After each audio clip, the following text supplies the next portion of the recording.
Well, good morning, everybody. It's Carpo here. I am filming out my window the crescent moon in the sky. And when I woke up this morning, this is my view out in my, it's a very small view that I get out this window. This is like my back office room. I just woke up at 6 in the morning and I just thought I'd make a quick video about culture and symbolism, but really it's it's kind of a joke. But you know, if I were to say, 6 in the morning, what do you think? What goes through your head? I know a lot of people out there would think nothing of it, and a lot of us are familiar with the rapper terminology. Yeah, I grew up listening to NWA and everything from that to MC Hammer and Cinderella and Metallica, Megadeth, all the different varieties. So I got a little taste of everything. And so when people say certain things or certain lines, sometimes it's good to have that culture. I consider it culture anyway. To understand so many different varieties and types of people, and to be able to get along with many different types of people and understand where they're coming from. I guess the reason the moon got me thinking about it was because every time I see a crescent moon like this, I start thinking about the flag of Islam. And after the research I did last year about this, there's really no one's quite sure why the flag of Islam has a crescent moon with a star in it. And you'll notice that the star is actually in a position where it's centered in a place where it couldn't be, I believe, because it would be covered by the rest of the moon. Anyway, it's one of those interesting parts of their culture, something they understood, something that was derived from ancient symbolism, and it's something that was very important to them, And today, some of the cultures that we carry they seem to fade. Some of these great things that we have in our society that seem to be things that we've created really are just replications of natural processes. In other words, if civilization looks back on us in 100,000 years, let's say a new civilization comes up and they find the remains of us, and what will we have to teach them? What will we have to show them? I mean, we're still mulling through ancient cultures and ideas and trying to figure out what they were talking about. I feel like if they go through our culture, they're going to laugh at us.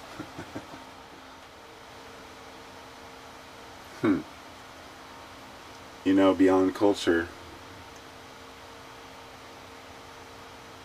is the representative of culture. What are we trying to attain? What are we trying to prove to ourselves as a society? I wake up every day and I think about that. I think about how are we going to make a difference? And if we do, what are we going to make a difference for? And what about? How is it going to serve us? How do we help one another without seeming like we're trying to push one another in a particular direction? And that to me is one of the biggest hurdles to overcome. People are very convinced about what they think, what they believe, and when two people have a discussion that is in disagreement, sometimes it can be a very productive endeavor, and sometimes it can just be a waste of everyone's time. So in this, wild modern day culture, it's easy for us to think that we're the end game, or that somehow we're living in the end times, which is really the conclusion I'm coming to here. That's It seems like every culture through history has wanted to think that they're living in the last days. Maybe I shouldn't say that they want to think they're living in the last days, but it does appear that way sometimes. I've been hearing since I was, a teenager that, the end's coming soon. The end's coming soon. So I did myself the favor of looking through history at all the different eras of time, and just about every time humans have been through a period of anxiety and angst and war, which is pretty consistent, there's been a doomsday clause that says, if we're living in bad times, then the end is near. And there were people holding the sign saying the end was near in 1000 AD. There were people in 1100 and 1200 and 1300, all the way up to 2000 when the Y2K was coming, and all the way up to 2012. Now everybody's waiting for 2017 or 2034 for the next comet or the next, something to save us. Something to save us. I'll think about that for a minute, though. You might think, what are you talking about? This is something that's going to annihilate us, but I don't think that people really view it that way. They see it as saving themselves from ourselves, as if the Earth's going to fight back to protect herself. But when we say the world's going to end, we just mean our world. That's really all it is. It's just a selfish notion that the world that we know is going bye-bye. And eventually humans will fade into the woodwork. The world will go through a regurgitation period, and the next life form will take our place. The next version of humans, if you will. So, in my life, I guess I'm a little bit of an instigator. I like to kind of poke fun at both sides. All sides. That's why I like, let's say, shows like Family Guy, which can poke fun at anything. Some people find it very offensive. For me, nothing is sacred, okay, as far as humor or questioning. In other words, some people believe, let's say, this is the Word of God, you don't speak against it. I'm the kind of guy who says, prove it. Or if someone says that this is the way society is supposed to run so everybody can be happy, I say, prove it, show me the money. And it's funny because I've been accused of being someone who is totally anti-system, and like on the same video or within the same week, let's say, be called a system supporter. Or like one guy last night said, he said, you sound like a shill. He said, I'm not saying you're a shill, but you sound like a shill, as if you're supporting the system. And this is from a video I made, yesterday. And I thought that was awesome, because that's what I'm trying to convey. The message that you can't just be anti, society and anti-system without explaining what we're going to replace it with. This is my biggest gripe, is the people out there who complain, but don't have any better solutions. Or those who, like the moon thing, they take their own ancient symbolism, and then they make it out to what they think it should be. Then they start teaching this and telling this to everyone. And then I find something that conflicts with that, and you mention that, and people are like, oh, you're just, mind controlled or whatever. If we're really all one organism, then we're all mind controlled by the eternal universal mind, if you will. Not saying that we are or aren't.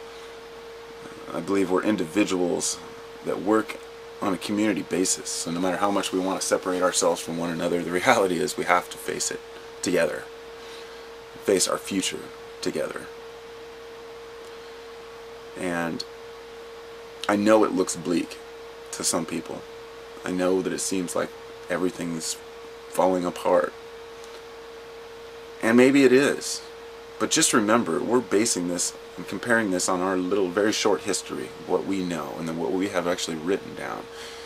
Oral history goes way back. Written history is not that old. Surprisingly, people would find that many of these stories and books about many of these events and wars that took place have been oral traditions. Any papers of them were probably burned with Alexandria. And yeah, I guess that brings me to my next point, the fear of truth. So what do I mean by the fear of truth? Well, you know, it sounds cheesy, whatever. I have my own views on things and the way that I see the world. I don't expect others to understand that. I don't think that very many things are provable in any one way, shape, or form. I think that science has made the best effort it can to explain as many of the things around us as we can. But I always revert back to Descartes when he says, "I think, therefore I am." Because that statement was the culmination of a lifetime of trying to understand what we can really know. In other words, "I think, therefore I am" is not just a cop-out to say, well, I think, therefore I must exist. It's a way of saying, I think, therefore the only thing that I can know for sure is that I am, that I exist in some way, shape, or form. And that's the only real truth that we know. And even that, we can dispute with one another. It's like waking up from a dreamland, you know, a dream state. How do we know we're not in a dream? People will talk about this. Some people claim that we are in a dream state, that we will wake up one day. I don't think any of us is going to gain anything by arguing the points, because none of us really know for sure. All we can do is get together, discuss the issues. But this is something that's been going on from the beginning of time, and whenever we are given the actual answers to our questions, it tends that we run away from them. And you see this in science a lot. They'll give you a question, an answer to a question that we don't want to hear, so we just keep trying until we find an answer that serves our purposes. And that's humanity. That's just life. So, this society is nothing. This is not the culmination of the entirety of the universe. This is just us right now. And it's my belief that many ancient cultures survived long before us, advanced cultures that are buried and gone, perhaps millions of years ago, perhaps 1 billion years ago, I don't know. We hear the scientists tell us what the Earth was like, then we find out that, oh, it wasn't quite like this, it was like this. We really don't know. You know, we do the best with geology and rocks that we can, but we can only date back so far. Who knows how many civilizations could have come and gone on this planet? And to think that we're the pinnacle of existence is so self-righteous. But it's all we know. That's truth to us, you know, for what it's worth, I guess. So to conclude, I guess that my point would be that, you know, as I had mentioned yesterday, that life is about experience.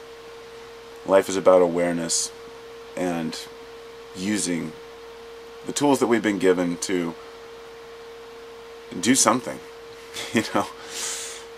For some it may just be to live a normal life, you know, to live and die in this society. For some it may be to serve for the entirety of their life, for a better life afterwards. For some people it may be taking advantage of others. But each of these paths of life are just what they are. You know, they're not going to change. I just don't see a way that we're going to get past this, that we're going to ever get past the differences of people just through talking it out.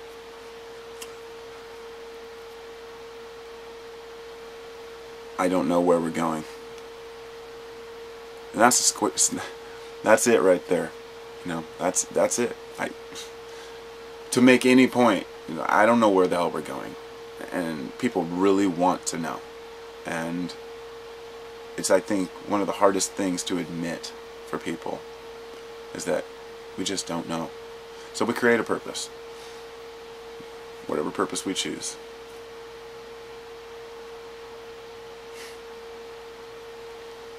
Life is weird.